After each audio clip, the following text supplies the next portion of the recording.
जय माता दी। आप सभी को नवरात्रि की बहुत बहुत शुभकामनाएं। आज हम सुनेंगे नवरात्रि में दूसरे दिन माँ ब्रह्मचारिणी की कथा। माँ ब्रह्मचारिणी को ज्ञान, तपस्या और वैराग की देवी कहा जाता है। माँ ब्रह्मचारिणी को देवी पार्वती के अविवाहित रूप में पूजा जाता है। वह सफ़ेद वस्त्र धारण करती हैं। उनके दाहिने हाथ में एक रुद्राक्ष की माला होती है और बाएं हाथ में कमंडल होता है। नवरात्र के दिनों में माँ के 9 रूपों की पूजा की जाती है। इस कड़ी में नवरात्र के दूसरे दिन माँ ब्रह्मचारिणी के स्वरूप की आराधना की जाती है। तो आइए अब हम जानते हैं माँ ब्रह्मचारिणी से जुड़ी सभी जरूरी बातें, जैसे कि पूजा विधि, मंत्र, भोग, प्रिय रंग, कथा आदि।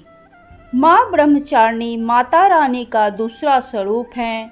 माँ ब्रह्मचारिणी के नाम में ब्रह्म का अर्थ है तपस्या और चारिणी का अर्थ है आचरण करने वाली। सरल शब्दों में कहें तो माँ का यह दूसरा रूप तप और आचरण को दर्शाता है।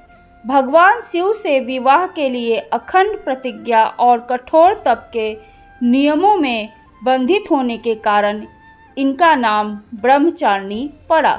देवी ब्रह्मचारिणी साक्षात ब्रह्मा का स्वरूप हैं। माँ ब्रह्मचारिणी को इस लोक के समस्त चर और अचर जगत के विद्याओं की ज्ञाता माना जाता है। माँ ब्रह्मचारिणी सफ़ेद रंग के वस्त्र धारण करती हैं। माता के दाहिने हाथ में जप की माला और बाएं हाथ में कमंडल सुशोभित है। माँ ब्रह्मचारिणी पवित्रता, शांति, तप और शुद्ध आचरण का प्रतीक मानी जाती हैं। आइए अब हम जानते हैं माँ ब्रह्मचारिणी की पूजा विधि क्या है। प्रातः जल्दी उठकर स्नान से निवृत्त हो जाएं। स्नान के पश्चात सफ़ेद वस्त्र धारण करें। घर में मौजूद माँ की प्रतिमा में माँ ब्रह्मचारिणी का स्वरूप स्मरण करें। माँ ब्रह्मचारिणी को पंचामृत से स्नान कराएं। माँ ब्रह्मचारिणी को सफ़ेद या पीले वस्त्र अर्पित करें। माँ ब्रह्मचारिणी को रौली, अक्षत, चंदन का तिलक लगाएं। माँ ब्रह्मचारिणी की पूजा में गुड़हल या लाल रंग के फूल का ही प्रयोग करें। माँ ब्रह्मचारिणी का ध्यान करें और उनके मंत्रों का जाप करें। माँ ब्रह्मचारिणी की आरती करें और उनको भोग लगाएं।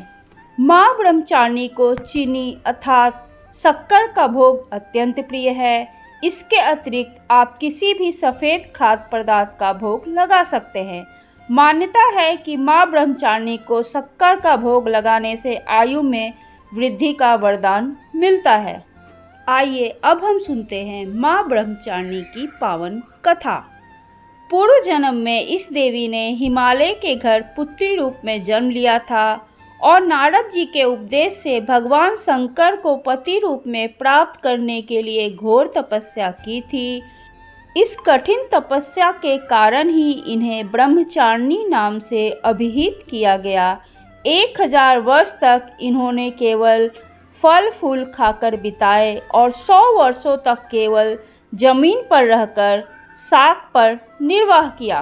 कुछ दिनों तक कठिन उपवास रखे और खुले आकाश के नीचे वर्षा और धूप के घोर कष्ट सहे।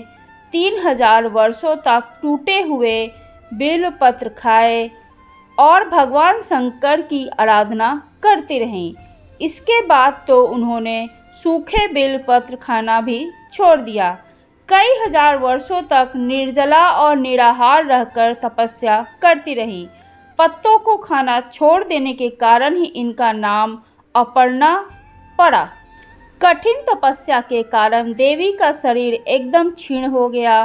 देवता, ऋषि, सिद्धगण, मुनि सभी ने ब्रह्मचारिणी की तपस्या को अभूतपूर्व पुरकित बताया, सराहना की और कहा, हे देवी, आज तक किसी ने इस तरह की कठोर तपस्या नहीं की है। यह तुम्ही से ही संभव हो पाया है। तुम्हारी मनोकामना परिपूर्ण होगी और भगवान चंद्रमौली शिवाजी तुम्हें पति रूप में प्राप्त होंगे। अब तपस्या छोड़कर घर लौट जाओ, जल्द ही तुम्हारे पिता तुम्हें बुलाने आ रहे हैं। ब्रह्मचारिणी माता की कथा का सार यह है कि जीवन के कठिन संघर्षों में भी मन विचलित नहीं होना चाहिए। माँ ब्रह्मचारिणी देवी की कृपा से सर्व सिद्धि प्राप्त होती है।